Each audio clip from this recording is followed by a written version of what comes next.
Hello everybody and welcome back to the next round of the 2022 British Touring Car Championship. With me is my good friend Ben. Say hello. Hello. We're going to be covering the Snetterton race weekend that has just happened. Fair to say that in previous seasons, and indeed the 2021 season, we saw rear-wheel drive and front-wheel drive take on each other about 50-50 for the most part.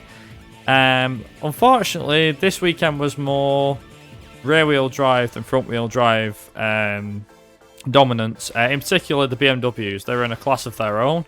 To get into qualifying now, the BMW that took pole was surprisingly the one that was leading the championship. It was Colin Turkington, who had, I believe, 1.5 seconds of hybrid, no seconds of hybrid in qualifying. I was able to put in a pole position time of 1:55.805. That was ahead of Jake Hill, who was 65 thousandths of a second behind. Stephen Jelly did qualify third. However, this ended up becoming Ingram as Jelly got his lap deleted for impeding Dan Camish. But yeah, overall, Turkington put in a very strong performance, and 4 BMWs locked out the top 5 places on the grid, with Ingram being in amongst them in third. But to move on to race 1, it was a great start from Colin Turkington to hold off Hill and the chasing pack behind. Morgan jumped Jelly for 4th place. The midfield pack, including the likes of both Napa Racing Fords, did pretty well with each other as well. Saw a nice, interesting little bunch up. But apart from that, a nice clean opening lap. Aside from Tom Chilton, now unfortunately, at the end, or towards the end of lap 1, we saw that he had a terminal problem, which dropped him right down the order and out of the race, so he didn't even complete a single racing lap. Josh Cook put an aggressive move on Bobby Thompson at the final hairpin to take 14th place. And then on lap 2, on the following lap, we saw Gordon Shedden take Dan Lloyd with a slight nudge, albeit, forced the Hyundai wide and took the position. In laps 3 to 4, so end of lap 3 on to start of lap 4, we saw both Napa Racing Fords make progress, with Camish and Sutton both getting past the car each, with Camish taking Robo and Sutton taking Collard. We then saw Moffat run wide, which allowed several cars by, including George Gamble, who started from the back, unfortunately, due to the car giving up on the formation lap. They did manage to get going, but obviously, he still had to start from the back, so he couldn't make his original slot. We had Michael Crees retire on lap 4 with what looked to be an engine fire. Quickly got out and put it out, thanks to the marshals. This in turn brought out the safety car. Once racing got underway, it was all hands on deck from the front runners. The BMW started to build up a slight gap. On lap 8, we saw Ollie Jackson and Ricky Collard go wide and lose places. George Gamble worked his way up from last and was in 16th by lap 9, so not too bad for him. Then we had a accident with Aidan Moffat, who went out on lap 10 after he had contact with Josh Cook, who in turn was trying to avoid Jack Butel coming up his inside into turn 1. Essentially, all 3 came to the first corner. They created a bottleneck. Cook had nowhere to go, causing to hit Moffat off the road and put Moffat into retirement. This brought out the safety car for a second time.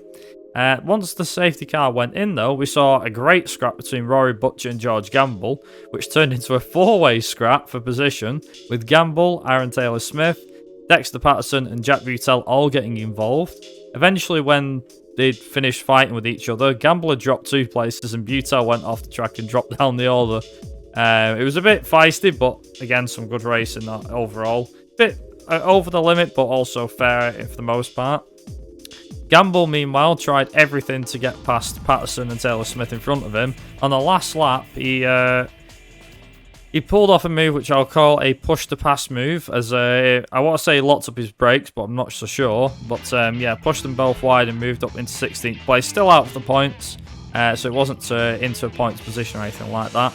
But at the front, there was no stopping the BMWs from winning, as Colin Turkington took the win ahead of Jake Hill and Tom Ingram to round out the podium.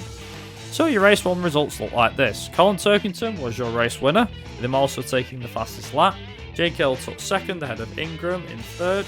Then we had Morgan in 4th, Jelly in 5th, Plato 6th, Camish 7th ahead of Dan Robottom in 8th, Sutton in 9th and Gordon Shedden in 10th. Over to you for race 2, Ben. So, for race 2, we have Colin Turkington and obviously Jake Hill have a really good start. Ingram and Morgan are really close by, so it's quite nice to see sort of all the front runners quite close by for at least the first part. All going on, got a good clean getaway. It's nice to see. And then you notice that Hill and Turkington have a really great battle for first. Like, Hill is alongside Turkington for I think like pretty much all of lap 1 and parts of lap 2. And then Ingram is basically following close behind, ready for a mistake off either of them. This ends up going with Turkington, keeps his lead. And not long after this, both of the Napa racing cars came together. So I think this is at the start and everything. You could see that they both dropped down the order. So that was quite interesting to see. A bit further around the lap, you notice that Jackson and Shedden, they both go wide. And after Jackson's car comes off, you can see that the front of his car is covered in a load of dead grass over the radiator. So this could possibly make him overheat later on in the race. Going on to lap 3. You hear about that Michael Crees got a drive-through penalty for a false start. They don't show the drive-through penalty, but it's mentioned that obviously he gets it, so I imagine he took it probably not long after. And then on lap 5, Shedden goes off again, but this time when he gets back on track, his car just immediately stops. It looks like he's possibly got like a rear wheel sort of issue, but it was confirmed later on to definitely be an electrical issue that was caused by overheating, and he parked his car onto the track because he said the driver park if they can or move to the side so it does not catch the fire with the grass because of the heat and everything going on. So because of this, the safety car then came out, so he got a car stuck on track. By the time we get back to the action, it's at the end of, I think, lap 7, because I know lap 7 Shedden's car got towed away, so I think it's like, oh no, lap 9 we go back to the action. So yeah, after lap 7 Shedden's car gets towed away. Lap 9 we are back under race, and not long after this, Aidan Moffat's car retires with, yet again, I'm presuming another electrical issue. His bonnet was up. I think he was more doing that so the marshals could make sure it wasn't overheating, it couldn't cause a fire. So 2 cars been taken out by the heat, it seems, this weekend. On lap 13, George Gamble did a really amazing overtake and finally got past Cook, who had been battling with for the whole race, off and on, with nothing happening until he got that overtake done. That was quite interesting to see. And then not long after that, you notice that Turkington Ingram Turkington and Hill have a really good lead over Hill. Hill is sort of keeping close to him, but really you notice that it's basically at this point, it's basically Turkington's race to lose. Hill tries to go past him to no avail, and at the end of it, it all comes through with Turkington gets the win after a well-fought race with off and on throughout against Hill. So your winner is Turkington with the fastest lap, Hill in second, Ingram in third, Adam Morgan in fourth, Jelly in fifth, sixth is Collard, seventh is Plato, eighth is Rowbottom, ninth is Sutton, and 10th is Hand. Over to you for race 3, Brad. Thanks, Ben. The race 3 saw Ash Sutton start on pole, and despite starting on pole, it was Dan Rowbottom who got the better start and jumped into an early lead. Everyone once again bunched up behind, with cars going side by side. However, Sutton didn't let Rowbottom get away for long, with him doing a switchback to retake the lead once again. This is all on the first lap, by the way. Plato also followed him through to drop Rowbottom down to third. Shedden made up a lot of places on lap 1, however some of these were free thanks to some people not starting the final race of the day. Collard showed his worth in this race as he put on a great attack and a defensive drop simultaneously, with him attacking Rowbottom and defending from Ingram. It was really great to see him do it. Lap 3 saw Butcher try and move down the inside of Jelly, which spun him round and put him right down the order. Personally, from where I was sat, the move seemed quite desperate, so a penalty for that would have been deserved if there was one given to him. Lap 5 saw Collard take on Rowbottom for 3rd place, with Turkington also taking on Morgan for 8th. To add to Rowbottom's woes, Ingram then took him, dropping him down to 5th. It was also noted as well during this race, both Team Diet's Hondas didn't run any hybrid, so despite them having laps of hybrid on the TV coverage, they didn't actually run the hybrid system. I don't remember why, but yeah, that was the reason for the lack of performance in both Rowbottom and Shedden's cars compared to the rest. Although we have heard this year that sometimes the hybrid doesn't always perform greatly against the cars that aren't running it, so it is hit and miss. On lap 8, we saw Collard put on a great defence against Ingram's attack. This went on for much of the race. Meanwhile, further back, Patterson put on a great move when Moffat tried to attack Osborne for 17th. And Patterson slid up the inside and got past the pair of them to take 2 places in one go. Osborne didn't do himself any favours as he then went wide, coming onto the back straight, dropping himself further down the order. Lap 10 finally saw the BMWs of Hill and Turkington make up a place each as they overtook Butcher and Rowbottom respectively in the space of a few corners of each other. Rowbottom's day went from bad to worse, as on the following lap he lost 2 places to Butcher and Morgan, which dropped into 9th place. And on the last lap it saw a controversial move as Ingram and Collard went head to head for the final podium place, with Ingram putting a move on Collard coming out the end of sector 1. Collard then attacked him back and dived back up the inside to retake the place, a move which actually did cost him in the end. Sutton meanwhile led the race from start to finish, with him taking the fastest lap 2 for good measure. Plato and Collard did follow him home to round out the podium. However, as I mentioned, in the later hours after the race took place, the governing body determined that Collard gained the advantage and dropped into 4th, meaning it was Ingram who took the final podium spot. So your race 3 results are: Ash Sutton was your race winner with the fastest lap, ahead of Plato and Ingram in 2nd and 3rd. Collard was 4th, one of his best results of the season. I think it was his best result of the season. 5th and 6th was the BMWs of Hill and Turkington, followed by Butcher in 7th, Morgan in 8th, Jackson in 9th, and Dan Rowbottom rounding out the top 10.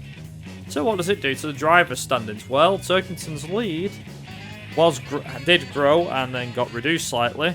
He now has a lead of 15 points over Tom Ingram, who himself is 9 points ahead of Jake Hill, who's only a point ahead of Ash Sutton, who in 4th place. Then we have a big gap back to Josh Cook in 5th, Rory Butcher 6th, Gordon Shedden 7th, ahead of Dan Lloyd, Adam Morgan, and Stephen Jelly to round out the top 10. So Ben, who are your winners from this weekend? This weekend, I'd definitely say that, obviously, Turkington did amazing to keep where he was. Hill did quite interesting. I'd say if Turkington wasn't his teammate, I think he would have won some races, but I could see that he was backing off at points when he maybe wouldn't with others, based on the fact you don't really want to do, and obviously, a Matt Neal and take your teammate out. It's not the best. Ingram did quite well to keep his little pointsy weekend, as he called it, which I quite liked how he said that.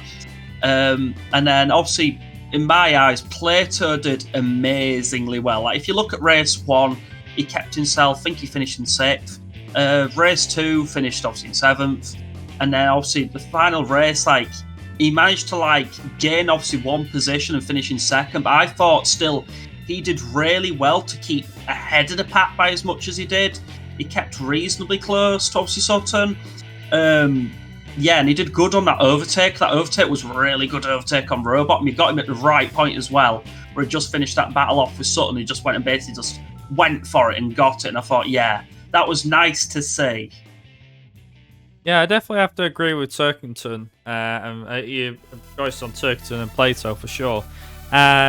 I definitely think that Collard, in my opinion, should receive a good mention, because despite him having his podium being taken away from him, which was unfortunate, but again, it's the governing body, it's their decision.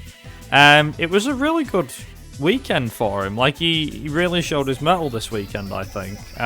He's not had many great results this year. I mean, he has scored a fair few points, but he's not had, a great weekend. Even when he's been up there in qualifying, he's not managed to make the most of it. This weekend, everything just kind of came together, and despite the podium being taken away, I think, like I said, good haul of points this weekend. But with that being said, what are your thoughts on this weekend's racing in Snetterton? Did you like it? Did you not like it?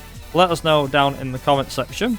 Obviously, the next race meeting will be at Thruxton for what I will call part 2, which will be a more front-wheel drive, supposedly, front-wheel drive adhere to circuit. So, expecting to see the likes of Josh Cook, who we know is really good around Thruxton, as well as Ingram and Sutton, who are in front-wheel drive machinery, of course, to be right up there. But who knows how the championship is going to turn in these last few race meetings. But that's been all from myself and from Ben. We shall see you guys in 2 weeks' time for the Thruxton race review. And until then, thank you very much for watching as always. Be sure to, leave your thoughts in the comments down below. And until next time, have yourselves a good night, and ta-ra. Bye.